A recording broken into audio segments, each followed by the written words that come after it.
Continuaremos con el capítulo número 2 del libro La maravillosa granja de McBroom, escrito por Sid Frischman, y las ilustraciones son de Quentin Blake.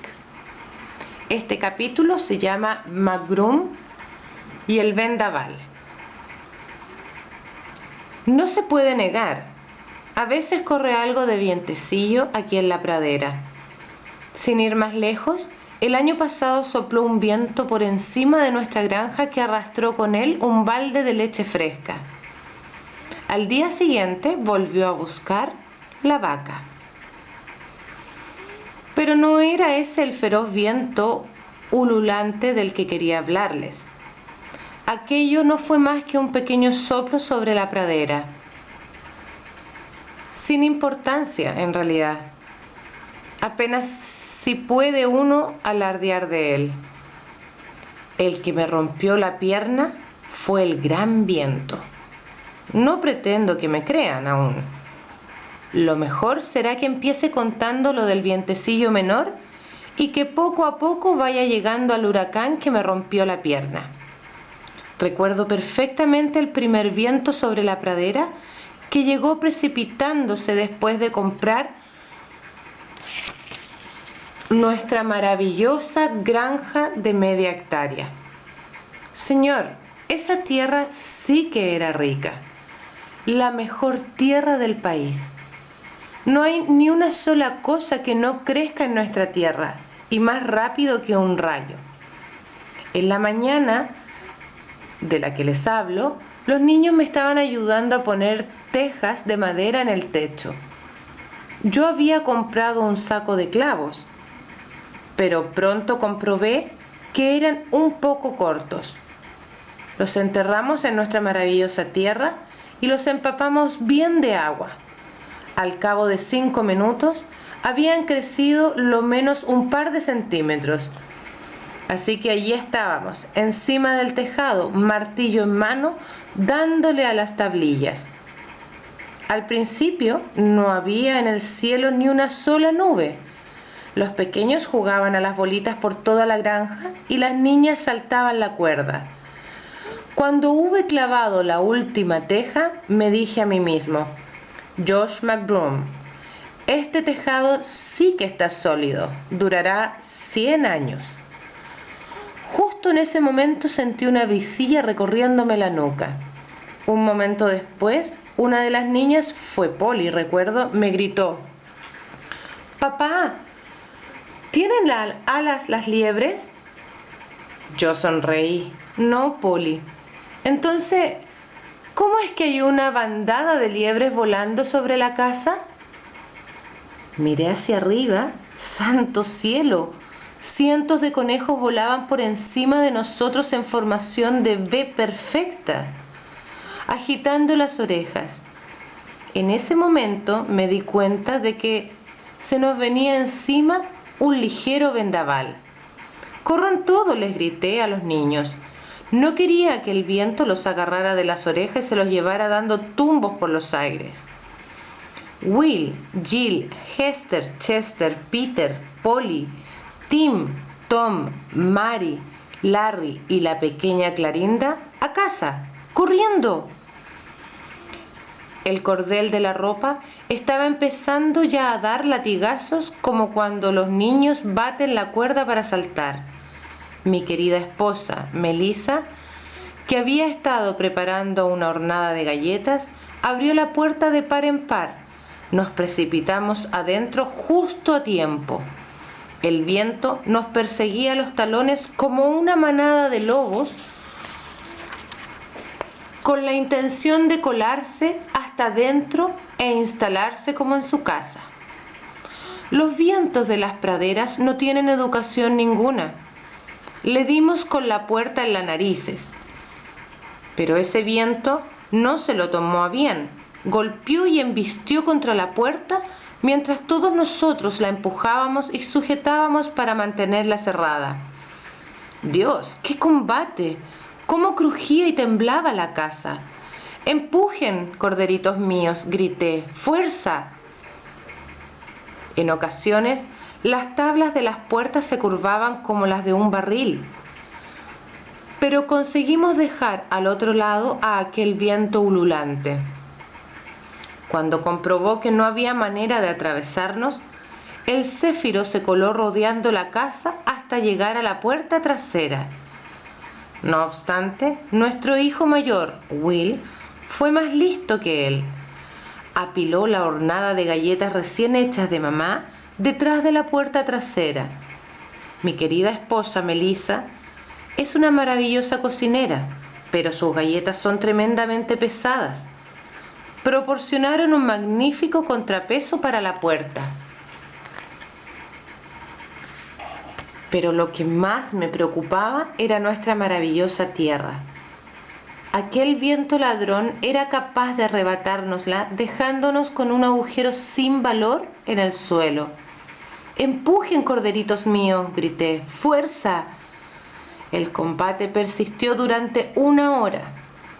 Finalmente el viento se dio por vencido y dejó de golpearse tontamente con nuestra puerta. Con un enorme y rabioso suspiro, se dio media vuelta y salió de estampida, llevándose por delante los postres de la valla. Respiramos todos profundamente y yo entreabrí la puerta. Apenas si se movía una hoja del suelo, un pájaro empezó a piar. Me precipité hacia afuera hasta nuestra pobre granja de media hectárea. ¡Ah, Dios, gracias! Lo que vi me dejó boquiabierto. ¡Melissa!, grité con regocijo. ¡Will, Yale, Hester, Peter, Chester, Polly, Tim, Tom, Mary, Larry y la pequeña Clarinda, vengan acá. Corderitos míos, miren. Miramos todos maravillosos nuestra tierra. Aún estaba allí. No faltaba ni una pizca. Benditos niños. Los niños habían dejado olvidadas las bolitas por todo el campo y habían aumentado hasta tener el tamaño de enormes rocas. Ahí estaban ágatas gigantes y cristales centelleantes, reteniendo nuestra preciosa tierra. Pero aquel viento tumultuoso no se fue con las manos vacías. Arrancó las tejas recién instaladas de nuestro techo y arrancó también los clavos. No se crean. Más tarde descubrimos que el viento había destejado todas las madrigueras de la comarca. Pues bien, aquel fue un buen vendaval, pero no fue ese el gran viento, ni comparación tuvo con el que me rompió la pierna. De todos modos, aquella ráfaga sobre la pradera me enseñó bastante. Niños, dije, después de que hubimos rodado aquellas bolitas gigantes ladera abajo, el próximo viento que se nos venga encima nos pillará prevenidos. No hay mal que por bien no venga. Tengo la sensación de que el viento va a sernos de utilidad en nuestra granja, si le hacemos saber quién manda aquí. La siguiente vez que apareció el vendaval, hicimos que trabajara para nosotros. Nos labró la tierra, rasgué una sábana en trozos y los amarré bien a nuestro arado. Tan pronto como comenzó a batir la brisa, empecé a empujarlo de un lado para otro por toda la granja, arando según avanzaba. Nuestro hijo Chester aró una vez toda la granja en menos de 3 minutos.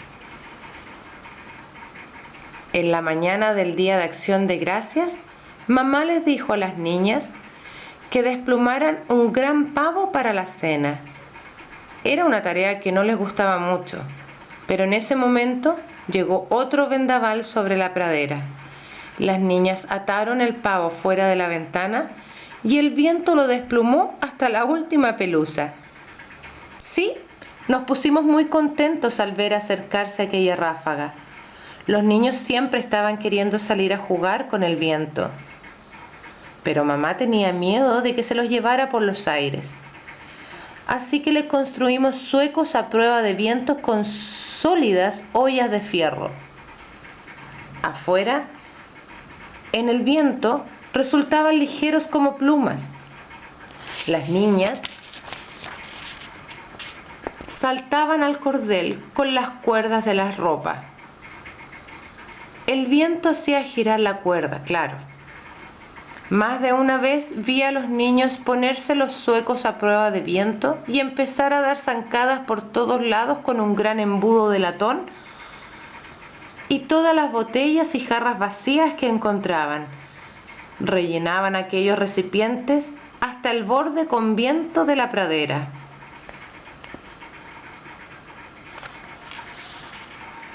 Luego, al llegar el verano, cuando no corría ni una brizna de aire, descorchaban una botella o dos de vientecillo fresco de invierno y disfrutaban de la brisa.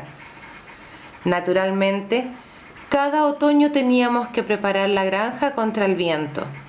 Plantábamos el campo de hierba con jabón, era muy resbaladiza. Me imagino que a causa de todo aquel jabón que tenía.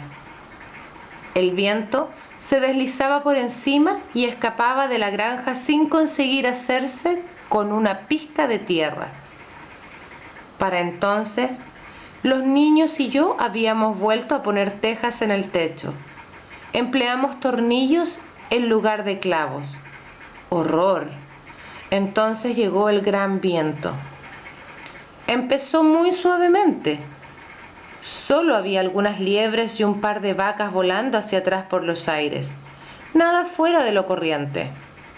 Naturalmente las niñas salieron para saltar al cordel con las cuerdas de la ropa y los niños se afanaban rellenando botellas con viento para el verano. Mamá acababa de hornear una bandeja de galletas. Vaya, se olían bien. Me comí más de una docena apenas salieron del horno y resultó ser un tremendo error. Afuera, el viento estaba tomando velocidad a ras del suelo y derribando a su paso los postes de las vallas. Will, Jill, Hester, Chester, Peter, Polly, Tim, Tom, Mary, Larry y la pequeña Clarinda, grité. ¡Para adentro, corderitos míos! Ese viento se está poniendo terco. Los niños entraron en tropel y se quitaron los zuecos del viento. Justo a tiempo. Las cuerdas de la ropa empezaron a dar latigazos en redondo tan rápido que ni se las veía. Luego vimos acercarse un corral volando por los aires, con todas las gallinas adentro. El cielo se estaba poniendo oscuro y atemorizante. El viento venía del norte lejano, ululando y chillando y agitando la casa.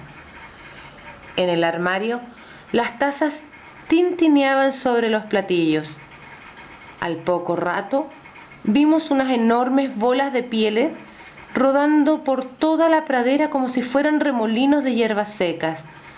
Resultó que eran lobos de los bosques del norte. Y luego apareció, dando bandazos por la granja, un viejo tronco hueco que se rompió en dos contra mi tronco de partir madera. Un oso negro salió rodando. ¿Y con qué genio? Había estado intentando hibernar y no le hizo ninguna gracia que lo despertaran. Lanzó un gruñido y se puso a buscar a alguien a quien perseguir. Nos vio mirando por las ventanas y decidió que le servíamos. Con solo verle, los niños se quedaron lívidos y se arremolinaron todos juntos, tomados de la mano, al lado de la chimenea. Descolgué mi escopeta y abrí la ventana.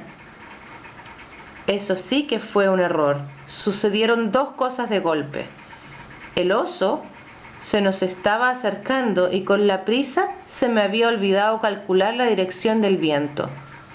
Se acercó dando gruñidos por el lateral de la casa y cuando saqué el cañón de mi escopeta por la ventana, bueno, el viento lo dobló por la mitad.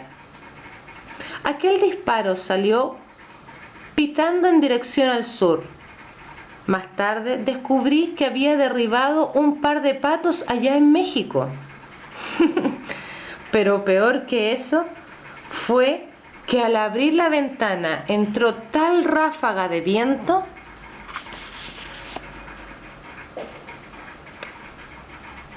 que nuestros niños salieron aspirados por el tubo de la chimenea. Iban tomados de la mano y se subieron arrastrados como una sarta de chorizos. Mamá casi se cae desmayada. Mi querida Melissa, exclamé, no te preocupes, yo te traeré de vuelta a nuestros niños. Fui a buscar un cordel y me precipité hacia afuera.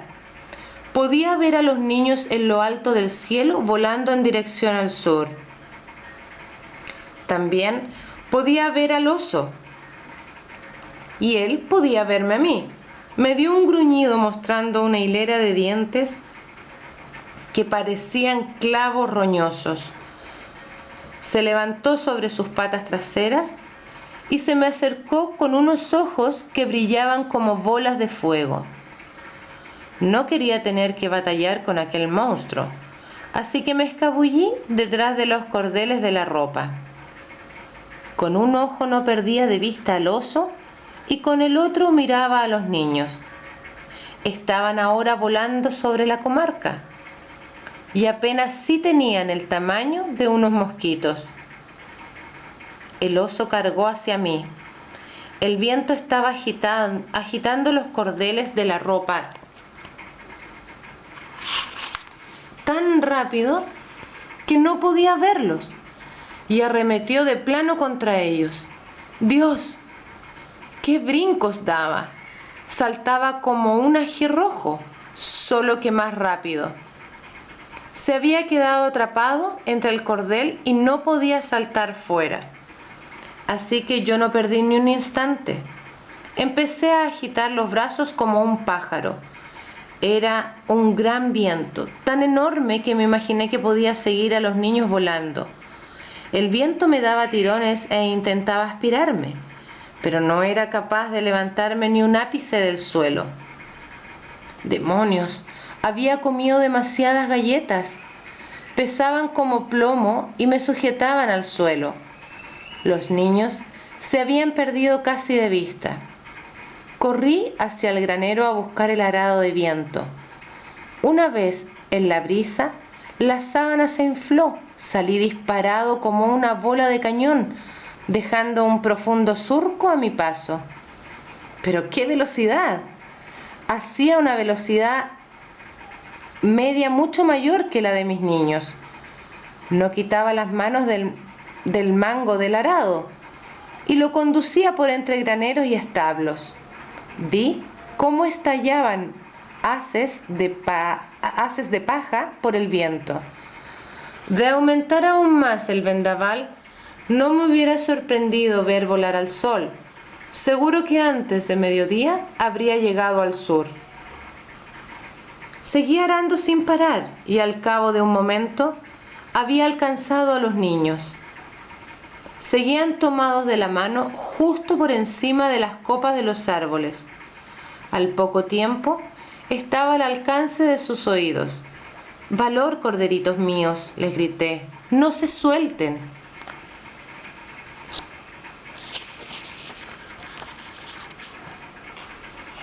Aceleré en dirección suya hasta que sus sombras se cruzaron en mi camino, pero la sábana estaba tan inflada de viento que no podía detener el arado.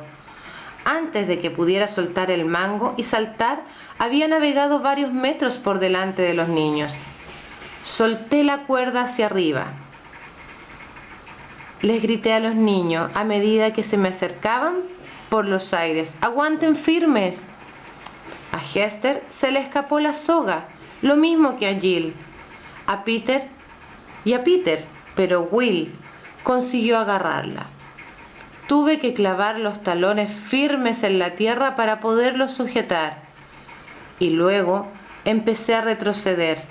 Los niños eran demasiado livianos para el viento, colgaban del aire. Tuve que arrastrarlos a casa tirando del cordel como si fueran globos. Naturalmente demoré casi el día entero en recorrer marcha atrás el camino hasta nuestra casa. Fue un combate titánico, les aseguro. Era ya casi la hora de la cena cuando divisamos delante de nosotros la granja, y aquel oso negro seguía saltando al cordel. Tiré de los niños hasta meterlos a casa. Los muy traviesos se habían divertido de lo lindo volando por los aires y querían hacerlo otra vez. Mamá los metió en la cama con los zuecos a prueba de vientos puestos. El viento sopló toda la noche y a la mañana siguiente el oso seguía saltando al cordel. Tenía la lengua afuera y había adelgazado tanto que no era más que un ramo de piel y huesos. Por último, como a media mañana, el viento se cansó de soplar en una dirección y empezó a soplar en la otra. Empezamos a sentir pena de aquel oso y lo soltamos. Estaba tan apaleado que ni siquiera gruñó. Solo se dirigió hacia la leña para buscar otro tronco hueco en que cobijarse, pero no había olvidado el delicado arte de andar. Vimos cómo daba saltos y más saltos en dirección al norte hasta que lo perdimos de vista. Aquel fue el enorme, ululante, titánico gran viento que me rompió la pierna. No solo había arrancado los postes de las vallas, sino hasta los agujeros. Dejó caer uno de esos hoyos justo ante la puerta de nuestro granero y yo metí el pie. Esa es la pura verdad. Todo el mundo de la pradera sabe que Josh McBroom antes se partiría una pierna que contar una mentira de grueso calibre. Y así, amiguitos y amiguitas, hemos terminado el segundo capítulo de la maravillosa granja de McBroom. Pronto seguiremos con el capítulo número 3, que se llama La mazorca de McBroom. Chao, amiguitos.